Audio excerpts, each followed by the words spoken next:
तब 12-13 shows as a lead करने के बाद में ये आपका एटीट्यूड होना चाहिए। एक्चुअली मैं मिलने गया था, मेरी को एक्टर जो सांची तिवारी जो पिछले शो में मेरी लीड थी। एक इम्प्रेशन आप छोड़ते हो ना एक शो करने के बाद में, तो वो इम्प्रेशन उम्मीद नहीं थी, बट हाँ, आप मुझे कोई भी एक फीमेल आज तक ऐसी नहीं मिली है जो वर्कआउट को लेके इतने पैशनेट है। फीमेल को एक्टर से नहीं टकराया हूँ जो इतनी ज़्यादा पैशनेट है इस चीज़ को। हाँ, तो वो अंशुमन और राहुल जैसे ऑलमोस्ट सिमिलर हैं वैसे ही, बस उनमें फ़र्क ये है कि वो कंजर्वेटिव सोच वाली नहीं है, वो प्रॉपर ओपन माइंडेड। एंड मैं बोला यार कैमियो कभी किया नहीं, कैमियो पहली बार कर रहा हूँ, और पहली बार कर रहा हूँ तो देखते हैं कैसा एक्सपीरियंस जाता है। हाय एवरीवन, मैं हूँ राहुल शर्मा ए के अंशुमन फ्रॉम ये रिश्ता क्या कहलाता है, और यू आर वॉचिंग फिल्मी मंत्रा।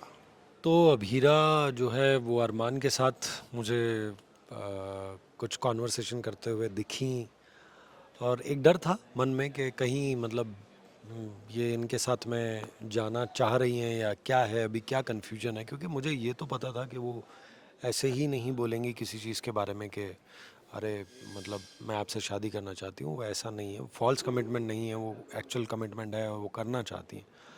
लेकिन बिकॉज़ अरमान बार बार सामने है तो वो एक डिस्ट्रैक्शन, वो चीज़ें, वो जो उनका पास्ट है वो बार बार उनके सामने आ रहा है, और उसकी वजह से उनको तकलीफ़ हो रही है और कन्फ्यूजन पैदा हो रहा है। तो मेरे मेरे मन में वही डाउट है। तो वो देखने की वजह से, वो सारी चीज़ें सोचने की वजह से मैं वहाँ पहुँचा, और मैंने उनसे क्वेश्चन किया उसी चीज़ पे कि क्या है, क्या करना है।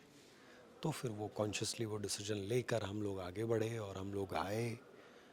देन उन्होंने इस चीज़ को एक्सेप्ट भी किया कि ऐसा कुछ नहीं है, आप जो सोच रहे हैं वो गलत है, ऐसा कुछ नहीं है। तो फिर मैं भी उनको एक अश्योरिटी देता हूँ, और वो अश्योरिटी के बाद फिर एक म्यूचुअल अंडरस्टैंडिंग के साथ हम वापस आते जी। और हम देख रहे हैं कि मेहंदी भी लगा रहे हैं मीरा को, आपने अपनी बहन से मनाया कि मेहंदी लाओ, हैं। मेहंदी लगाऊंगा। सो ये हाँ, तो वो मेहंदी बिगड़ गई है, और वो एक सिंबॉलिक तरीके से है कि बिगड़ गई है तो बिगड़े हुए को सुधारना अंशुमन का काम है, और वो कर ही देगा। तो ऐसा कुछ चल रहा है, बहुत ज़्यादा सीरियस सीरियस सिचुएशन में अंशुमन कुछ ना कुछ ऐसी हरकत करेगा जो थोड़ा सा उसको ईज आउट कर दें, अबीरा को थोड़ा सा काम डाउन कर ले। जी, हमने ना कुछ दिन पहले मैंने रील्स में आपका व्लॉग देखा जहाँ आप अपने पुराने सेट पे फ्रेंड से मिलने मिलने गए थे शायद। हाँ हाँ तो हाँ। वो बहुत ज़्यादा इंटरेक्टिंग लगा मुझे। तो मतलब उसके बारे में मुझे बताइए, आप सबसे मिले, बहुत फन किया आपने, लोगों ने तारीफ भी कर रहे थे आपके वहाँ के जो टीम मेंबर्स थे। हाँ हाँ हाँ, तो वो एक्चुअली मैं मिलने गया था, मेरी को एक्टर जो सांची तिवारी जो पिछले शो में मेरी लीड थी ऑपोजिट में, तो वो वहाँ मेरे घर के पास ही शूट कर रही थी। तो उन्होंने मुझे बहुत बार बुलाया अपने सेट पे, मैं जा नहीं पाया। और इस बार वो बिल्कुल एकदम 2 मिनट की दूरी पे थी, तो उन्होंने बोला इस बार अगर नहीं आए तो बात ही नहीं होगी। तो मैंने बोला चलो ठीक है। मैं उस दिन घर पे ही था, मैं चला गया, और जब जाने के बाद में वो जो रिएक्शन है, वो जो मिलना प्लस सबसे मुलाकात होती है, डायरेक्टर जो थे वो भी हमारे शो के डायरेक्टर थे, तो ओवरऑल मेमोरीज बड़ी रिफ़्रेश हो जाती हैं। और वो एक बहुत अच्छा शो था, हमने बहुत मेहनत की थी उस शो में। सो मेरे लिए मतलब वो बहुत मेमोरेबल है। तो वो सारी मेमोरीज ताज़ा हो गई, एंड देन हम लोगों ने अपने एक्सपीरियंसेस एक्सचेंज किए वापस से। एंड देन मैंने उसकी थोड़ी सी टांग खिंचाई की, क्योंकि बहुत छोटी है मुझसे, तो वो टांग खिंचाई करने में बड़ा अलग मज़ा आता है उसकी। बाकी सब स्वीट है यार, जिन्होंने तारीफ़ की है वो मतलब उनकी जो मॉम है वो बड़ी स्वीट है। तो कोशिश की, एक इम्प्रेशन आप छोड़ते हो ना एक शो करने के बाद में, तो वो इम्प्रेशन इतना ज़्यादा अच्छा रहेगा मुझे उम्मीद नहीं थी, बट हाँ, वो गया तो मुझे ज़्यादा अच्छा लगा। जी, आपकी and now she is doing good, सो मुझे और ज़्यादा अच्छा लग रहा है कि she is doing good shows and good performances. तो सो जैसे हमने देखा कि आप पुराने आर्टिस्ट, आपके जो पुराने कलीग्स होते हैं, आप उनसे मिलने के लिए गए हैं। सो अभी नए शो में आए हैं, नए लोगों से मिल रहे हैं, कितना बॉन्ड बन चुका है, कितना लगता है कि पुरानों से आप उनको कम्पीट करा सकते हैं कि इनके साथ सेम वैसा बॉन्ड बनने के चांसेस। बॉन्ड जो है वो मेरा अभी यहाँ पर जो है, टीम सारी अच्छी है, टीम के लिए मैं ये नहीं बोलूँगा कि, और ये जेन्युइनली बोल रहा हूँ हाँ, कि टीम अच्छी है। मैं ऐसा बोलने के लिए नहीं कि हाँ यार ऐसा तो नहीं बोल सकते ना कि ख़राब है टीम। यस तो यस। नहीं, ऐसा नहीं है, टीम सारी अच्छी है। सबके साथ एक्चुअली अभी फैमिली के साथ तो अब सीन चालू है, तो सबके साथ बड़ा इंटरेक्शन 4-5 दिन में ही बड़ा अच्छा हो गया है, सब लोग उससे घुल मिल गए हैं, तो मुझे बड़ा अच्छा लग रहा है। और मैं एक इंसान हूँ जो घुल मिल के रहना और सबसे बातें करते रहना, मुझे बातें करना पसंद है, मुझे सबके साथ घुल मिल के रहना पसंद है, सबके एक टीम की तरह काम करना पसंद है। तो वो चीज़ का जो फील है वो मुझे यहाँ अभी इन दिनों में देखने को मिल रहा है। So I am very happy in this space. तो उससे क्या होता है ना, काम बहुत इजी हो जाता है, देन सारा दिन बहुत इजी होता है आपका, कितने भी सीन्स हो आपको पता नहीं चलता। और रही बात बॉन्ड की, तो बॉन्ड सबसे ज़्यादा स्ट्रॉन्ग यहाँ पर कैब्स के साथ में है। कैब्स मतलब अनीता जी के जी, साथ। हमने अभी देखा। हाँ, तो हम लोग जो है बहुत सारी चीज़ों पे बातें करते रहते हैं, कुछ ना कुछ डिस्कशन करते हैं। Then I really admire her in every way. Like आप मुझे कोई भी एक फीमेल आज तक ऐसी नहीं मिली है जो वर्कआउट को लेके इतने पैशनेट है, अपने आप को अपनी हेल्थ को लेके इतनी पैशनेट है। और मैं उनसे वही बोलता हूँ कि मतलब मैं आज तक किसी फीमेल मेंबर या फीमेल को एक्टर से नहीं टकराया हूँ जो इतनी ज़्यादा पैशनेट है इस चीज़ को लेकर। So I am very very happy about this space, कि उन्होंने ऐसा स्पेस क्रिएट किया है कि आप इंस्पायर हो सकते हो इन दिस एज। मतलब she is young but still जिस तरह का वो माहौल है, वो I am just very inspired by हर। तो वही सीखने का मौका मिलता है यार, इतने सीनियर आर्टिस्ट होते हैं, आपको कुछ ना कहीं बहुत सारी चीज़ें कहीं ना कहीं मिल ही जाती हैं सीखने को। और बाकी हम लोग फन लविंग बातें बहुत करते हैं, फिर विद्या जी के साथ भी मेरी अच्छी बातें होती हैं, तो वो एक अलग बॉन्ड है। तो ओवरऑल जो है सबके साथ कहीं ना कहीं एक अच्छा बॉन्ड बन गया है। कंपेयर यहाँ पर मैं नहीं करूँगा, क्योंकि कंपैरिजन के लिए कम से कम 6 महीने का टाइम चाहिए होता है। यस। जब आप 6 महीने गुजारते हो तब आप कंपेयर कर सकते हो कि हाँ यार ये बॉन्ड अच्छा कि वो बॉन्ड अच्छा, कि दोनों बॉन्ड में ये वाला बॉन्ड उसके बराबर है। आपके बताने से लग रहा है कि कावेरी किरदार और अनीता जी में थोड़ा भी डिफरेंस नहीं लगता, बिकॉज अनीता जी और कावेरी जी का जो किरदार मतलब है दोनों का, जो एक बोलते हैं ना दूसरा तरफ का जो चेहरा है, उसके लिए वो फिटनेस के बारे में बातें करती है, तो दोनों का मुझे सिमिलर लग रहा है आपके बताने हाँ, तो वो अंशुमन और राहुल जैसे ऑलमोस्ट सिमिलर है, वैसे ही कावेरी जी और कैब मतलब कैब्स और अनीता जी जो है वो सिमिलर है। बस उनमें फ़र्क ये है कि वो कंजर्वेटिव सोच वाली नहीं है, वो proper open minded and accepting है, बहुत ज़्यादा लविंग नेचर है, गिविंग है, एंड वार्मथ है एक उनके अंदर। तो वो डिफरेंस बहुत कहीं ना कहीं पता चलता है। और वो वार्मथ ना वो बहुत ज़रूरी होती है, एंड स्पेशली मैंने उनके वर्क एथिक्स देखे, वो वर्क एथिक्स इतने बढ़िया हैं उनके कि कभी वो जनरली कभी गुस्सा होती ही नहीं है। मैंने उनको गुस्सा होते नहीं देखा, मैंने उनको इरिटेट होते हुए नहीं देखा कि कभी आपको मान लो ड्रेस चेंज के लिए बोल दिया या कुछ और चीज़ के लिए बोले, नेवर। शील से I just do it in 2 minutes. So 12 घंटे में आप उनके पास कोई भी टास्क दीजिए, वो कोशिश करती हैं उसको अच्छे से पूरा करेंगे, ये कर। It's amazing. जी। इस चीज़ से इंस्पिरेशन मिलती है कि आप 40-50 साल भी इंडस्ट्री में काम करो तो भी ये आपका एटीट्यूड होना चाहिए।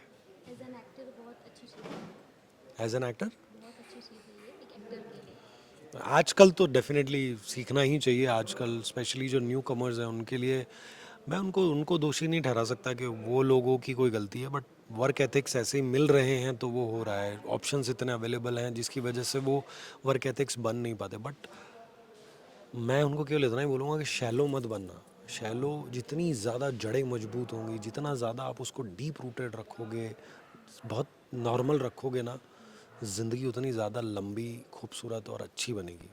और people will admire you in a longer run, छोटे रन में नहीं कि 2-5 साल का काम करना, 30-40 साल की सोच के चलो। जी, एक सवाल अलग सा थोड़ा आपके पर्सनली तरीके से, लाइक कि जब एक नया शो में आप जाते हैं जी। और वो ऑलरेडी वो फेम बना चुका होता है एंड दो पैर के बीच में आप थर्ड ट्रायंगल में जाते हैं, तो क्योंकि ऑडियंस पहले से प्यार दे चुकी होती है वो दो पैर्स को, उनको पसंद होती है, एंड मेनली आप जब जा रहे हो जब वो सेपरेट हो चुके हैं, हाँ। सो बेसिकली फैंस का भी कमेंट हो जाता है कि यार ये अंशुमन क्यों आ गया बीच में, एकदम इसका पैर बनते बनते रह गया, एंड बहुत कुछ फैंस के अकॉर्डिंग होता है। सो ऐसे कुछ कमेंट्स आपने देखे जो आप शेयर करना चाहो, और कितना कुछ प्रेशर आपको लगा था जब आपको ये ऑफर हुआ? यार देखो, मैं प्रेशर वेशर नहीं फील करता। मैं मेरे ऊपर इससे पहले भी बहुत बड़े बड़े शोज़ की जिम्मेदारी दे दी गई, और मुझे लगता है 12-13 शोज़ एज ए लीड करने के बाद में आपको प्रेशर वाली चीज़ तो आपको पता ही होता है कि ये तो हमेशा है ही। तो माइंड में ऑलरेडी वो चीज़ ऐसे होती है कि प्रेशर तो हमेशा ज़िंदगी भर रहेगा, इससे डील कैसे करना वो बहुत मैटर करता है, कि उस प्रेशर को प्रेशर लेना ही क्यों है। आप ये सोच के चलो कि एक अपॉर्चुनिटी है जिसमें हमको कुछ अच्छा क्रिएट करना है, दैट्स इट। उससे ऑटोमेटिकली एनर्जी चेंज हो गई। वो एनर्जी चेंज होते ही आपका एटीट्यूड, आपका टूवर्ड्स द कैरेक्टर जो आप करने वाले हो, टूवर्ड्स द शो जो आप करने वाले हो, टूवर्ड्स द चैनल जो आप करने वाले हो, जिस पर आप करने वाले हो, तो ये सारी चीज़ें चेंज हो जाती है ऑटोमेटिकली। आप केवल अगर आपने काम ले लिया, that means you have to do your best, जितना भी कर सकते हो, और वो बेस्ट करोगे तो ऑटोमेटिकली ऑडियंस भी कन्विंस हो जाती है। मैं 5 दिन में, मैंने आज तक नहीं देखा कि 5 दिन मैंने एक घर बनाऊंगा में ये इम्पैक्ट देखा था कि मेरा एक प्रोमो आउट हुआ और देन फिर ऑडियंस वाज लाइक अरे यार ये लड़का कौन है, ये कौन। और मैं जब लखनऊ शूट करने गया पहला शेड्यूल, और मैं स्टार्ट ही कर रहा था अपना शूट, उसी वक्त पे इतने लोग आके मुझसे मिले और उन्होंने बोला कि अरे यार वाह भैया, हम आपका वो डायलॉग देखे, हम कितना अच्छा बोले हैं आप, एकदम हपक के कंटाप। तो इस तरह की चीज़ें मेरे साथ 10 साल बाद वापस से यहाँ पर घटी, जिसमें मैंने ये महसूस किया कि 5 दिन के अंदर आपने ऐसा इम्पैक्ट लोगों पे छोड़ा कि लोग जो हैं वो आपसे प्यार करने लगे। सो मैंने सच बोलूँगा, इससे पहले शोज़ में और चीज़ों में किया, चीज़ों को बिल्ट होने के लिए टाइम लगा, बट बिकॉज ये ऑलरेडी चल रहा है, ऑलरेडी चीज़ें हैं, ऑलरेडी एस्टेब्लिश्ड है, ऑलरेडी सब कुछ है, तो एक नए कैरेक्टर के लिए आना और उस जगह, उस स्पेस में एंटर करके वो स्पेस बनाना और लोगों का उससे प्यार करना बड़ा मुश्किल काम है। और ये मुश्किल काम मेरे लिए आसान हो गया क्योंकि मेरा थॉट क्लियर था कि मैं अपना काम करने जा रहा हूँ, वो अच्छे से करूँगा और बाकी जो भी होगा देखेंगे। मुझे तो ये भी प्रेशर नहीं था कि ये रिश्ता का इतना बड़ा फ़ैन फॉलोइंग है ये है। मैं बोला यार कैमियो कभी किया नहीं, कैमियो पहली बार कर रहा हूँ, और पहली बार कर रहा हूँ तो देखते हैं कैसा एक्सपीरियंस जाता है। 5 दिन में लोग कनेक्ट हो गए, लोग इतना अप्रिशिएट कर रहे थे और ये कर रहे थे। उसका एक सबसे बड़ा रीज़न मुझे लगा कि एक वैक्यूम था, लीप के बाद एक वैक्यूम था जहाँ पर एक स्पेस था, जिस स्पेस में इन बिटवीन जब अंशुमन एंटर करता है तो उसकी वजह से एक बहुत हैप्पी स्पेस क्रिएट होता है, एक एनर्जी चेंज होती है शो की, एक ऐसा कनेक्ट होता है जिसकी वजह से अभीरा के लिए काफ़ी सारी चीज़ें लोग चाहते हैं कि नॉर्मल हो, जो अरमान की वजह से नहीं हो पा रही थी। तो लोगों को वो स्पेस मिला तो उनको वो स्पेस पसंद आया। वो अंशुमन कहते हैं ना, वो घर में जब अपने बेटी के लिए लड़का देखते हैं तो जब कुछ हो जाता है उसके साथ तो एक लड़का देखते हैं, तो सेकंड लड़का देखा जा रहा है और वो अच्छा लग रहा है सबको, और 100 लोगों ने देखा तो 100 लोगों को अच्छा लगा, उसमें से 100 लोगों में से 90 को अच्छा लगा, 10 को नहीं लगा कि नहीं यार पुराना वाला ही बढ़िया था। तो ऐसा चल रहा है। तो आई एम हैप्पी कि इसमें से अगर 70% लोग पसंद कर रहे हैं, 30% नहीं भी कर रहे हैं, तो मैं स्टोरी का पार्ट हूँ, मैं अपना पार्ट निभाने आया हूँ, वो करूँगा और उसके बाद देखेंगे क्या होता है। जो भी मेकर्स चाहेंगे या जो भी आगे लोग चाहेंगे, ऊपर वाला चाहेगा मेनली। तो overall this is the story which I feel that is going on with the audience also. But बड़े प्यारे हैं यार ये ऑडियंस, मतलब ये रिश्ता की ऑडियंस बहुत प्यारी है, बहुत लॉयल है, and I love this about you guys. And साथ ही कावेरी जी ने जो अंशुमन को पसंद किया वीरे के लिए, पूरी ऑडियंस ने भी पसंद किया। ऑब्वियसली चॉइस क्या इतनी खतरनाक है, परफेक्ट हस्बैंड मटेरियल आदमी है यार। इससे ज़्यादा त्याग करने वाले, त्याग का देवता है ये। इससे ज़्यादा देखो, पैसे वाला है, पहली चीज़ पैसे वाला है। आज आज के टाइम में सिक्योरिटी चाहिए, पहला पैसा भी अनाप शनाप है, नॉर्मल भी नहीं है।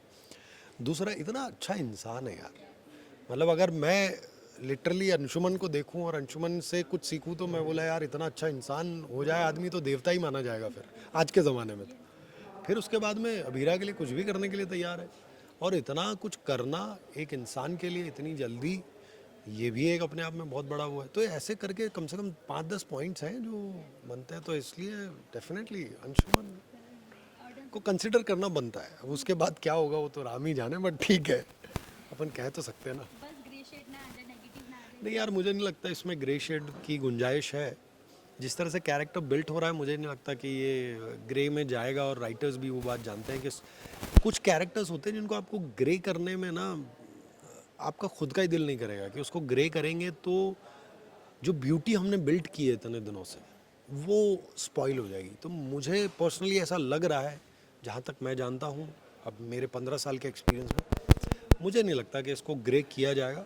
एक बहुत अच्छा सा एक कहीं ना कहीं कुछ चीज़ें रहेंगी तो वो एंड करके निकल जाएंगे, या फिर रह जाएंगे, या फिर आगे कुछ और हो जाएगा, गॉड नोस। ऑडियंस भी नहीं चाहे कि अंशुमन ग्रे नेगेटिव दिखे, नहीं, मुझे नहीं लगता कि कोई भी चाहता है ग्रे नेगेटिव वाला स्पेस मेरे लिए भी ज़्यादा, मैं कहूँगा कि मुझे भी ज़्यादा वैसा अच्छा लगेगा नहीं अंशुमन के लिए। बिकॉज सोचो, एक आदमी जो इतना खुश मिजाज है अपनी ज़िंदगी में, वो ऐसे ग्रे ऐसे नज़र आएगा तो कैसा लगेगा यार?